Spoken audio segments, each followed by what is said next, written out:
kalau ketemu wanita di tengah jalan pada waktu malam hari. Jangan disapa atau disamperin, karena hal itu membuat aku gak bisa melupakan kejadiannya sampai sekarang, dan inilah kisah lengkapnya.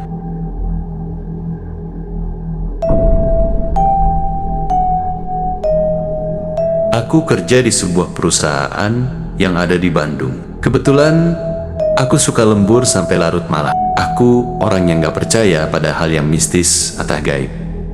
Dan hari pun berlalu seperti biasa. Aku pulang sampai larut malam dan gak ada yang aneh, biasa saja. Sampai pada malam itu, pas aku pulang kerja, kebetulan di jalan yang saya lewati ada perbaikan jalan. Jadi mau gak mau saya harus lewat jalan itu. Aku sebenarnya gak pernah lewat jalan itu karena jaraknya sampai rumah terlalu jauh, tapi gak ada pilihan lain kecuali lewat jalan itu.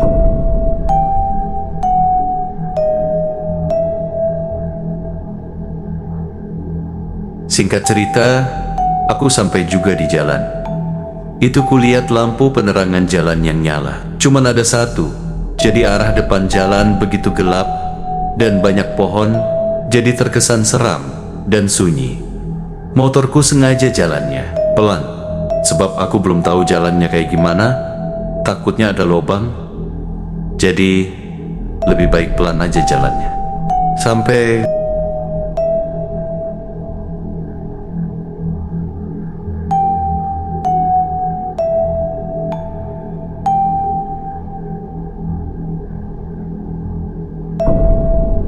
di kejauhan saya lihat samar-samar ada orang yang berjalan di pinggir dekat pohon yang lumayan gede. Aku pikir mungkin sedang nunggu temannya jemput atau keluarganya. Pas sampai beberapa meter baru, aku lihat jelas itu seorang wanita yang sedang duduk di trotoar jalan. Pakaiannya memakai daster warna abu dan membawa tas kecil. Di dalam benak aku kasihan juga. Malam-malam di pinggir jalan, apa nggak takut begal atau orang jahat? Pas aku sampai dekat wanita itu, aku kaget sekali pas wanita itu menyapa aku. Baru pulang kerja ya? Tiba-tiba aku langsung rem motorku dan bilang, "Iya teh, teteh lagi nunggu siapa malam-malam?" Sambil saya noleh ke arah wanita itu. Aku lihat rambutnya lumayan panjang dan gak begitu jelas. Lihat wajah wanita itu dikarenakan tertutup rambut. Aku gak berpikir yang aneh-aneh, langsung aku tanya lagi, "Teteh mau kemana?" Siapa tahu searah dengan aku. Wanita itu cuma jawab,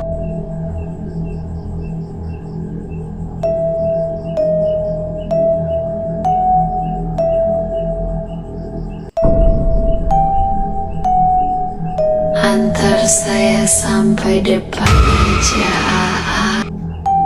sambil tertawa pelan, tapi sangat seram juga tertawanya. "Silakan teh, kalau mau dianterin sampai depan, kalau teteh mau." Aku langsung pinggirin motorku dan aku lihat tetehnya berdiri pelan dan mulai berjalan hampiri motorku. Setelah itu tetehnya naik di motor aku. Pas aku jalan sebentar, tetehnya berbisik tepat di telingaku, "Itu ada rumah dekat pohon besar. Itu rumah saya, AA.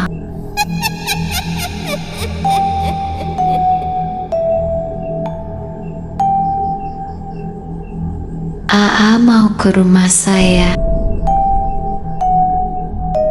sambil tetehnya minta motorku ke pinggir, tepat di bawah pohon besar yang ada dekat rumah 2 lantai. Aku mulai merasa bulu kudukku berdiri saat motor melambat di bawah pohon besar itu. Cahaya lampu jalan hanya sampai setengah batang pohon, sisanya tenggelam dalam kegelapan. Rumah 2 lantai yang dia maksud terlihat tua, catnya mengelupas. Jendela lantai 2-nya terbuka sedikit, seolah ada seseorang yang mengintip dari dalam. Teteh yang duduk di belakangku tiba-tiba terdiam, hanya suara tarikan napasnya yang terdengar. Aneh, seperti terlalu berat dan panjang.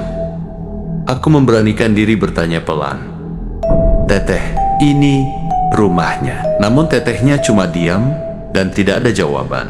Yang ada, aku merasakan sesuatu yang dingin sekali merayap dari punggungku, menjalar ke tengkuk. Perlahan, dari bayangan rumah itu muncul sosok lain, tinggi, kurus, kepalanya sedikit miring. Dia berdiri tepat di depan pagar, memandang ke arah kami.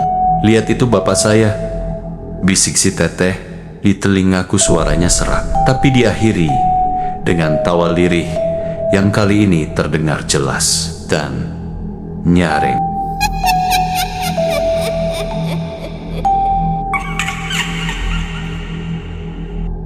Saat aku menoleh, aku kaku di tempat. Rambutnya yang tadi hanya menutupi sebagian wajah, kini tersibak oleh angin. Dan aku bisa melihat wajahnya. Matanya hitam seluruhnya, tanpa putih.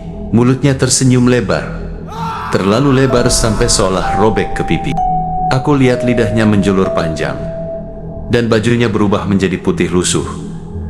Dan ada bercak darah. Wanita itu, iya, itu sosok yang sangat menakutkan. Hantu wanita itu berjalan ke atas pohon besar itu sambil ketawa sangat menakutkan.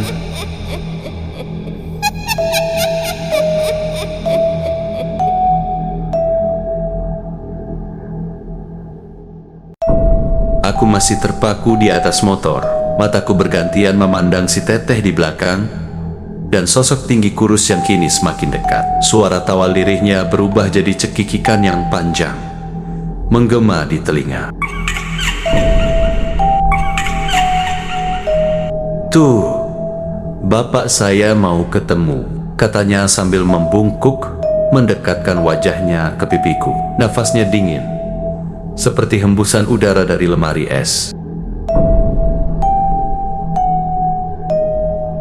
Aku spontan mencoba menyalakan motor lagi, tapi starter hanya berbunyi tanpa hasil. Dalam kepanikan, aku menoleh ke depan. Sosok tinggi itu sudah berdiri tepat di sisi pohon besar.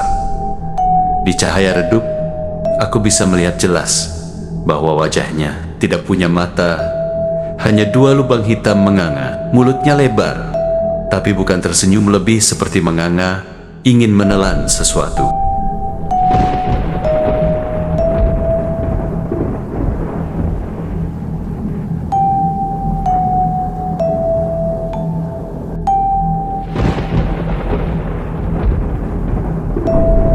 Teteh di belakang mulai bergumam dengan suara aneh, seperti membaca sesuatu dalam bahasa yang tak ku mengerti. Seketika, udara di sekitar jadi berat, dan aku merasa seperti ditekan dari segala arah. Lalu, aku sadar satu hal. Jalanan yang tadi lurus, kini berubah. Pohon-pohon di kanan kiri semakin rapat, dan rumah 2 lantai itu sudah hilang dari pandangan.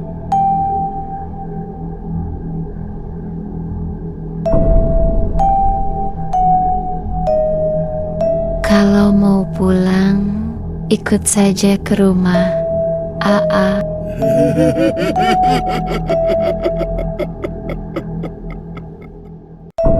Bisik si Teteh. Aku beranikan diri menoleh untuk menolak. Tapi yang kulihat bukan lagi wanita berambut panjang. Kini, di jok belakang, duduk sosok berkulit pucat membiru, matanya kosong, dan mulutnya penuh gigi tajam menatapku lekat-lekat.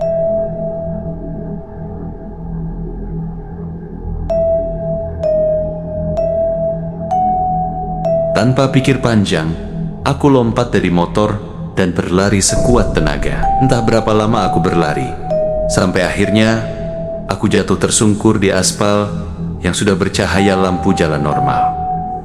Saat menoleh ke belakang, jalan itu kosong. Tapi motor yang kutinggalkan tadi sampai sekarang belum pernah ditemukan.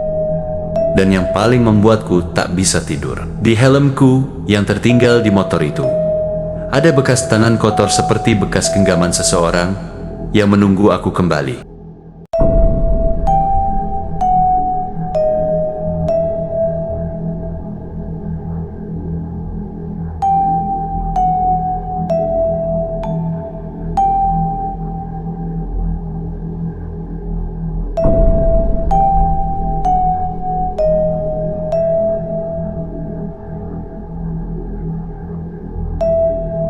Sampai sekarang, aku tidak pernah berani lewat jalan itu lagi. Dan setiap aku melewati pohon besar dimanapun, aku selalu merasa ada yang duduk di trotoar, menunggu. Hati-hati kalau lewat jalan yang sepi, bisa jadi tempat itu banyak makhluk halusnya yang penasaran menunggu orang yang lewat jalan itu.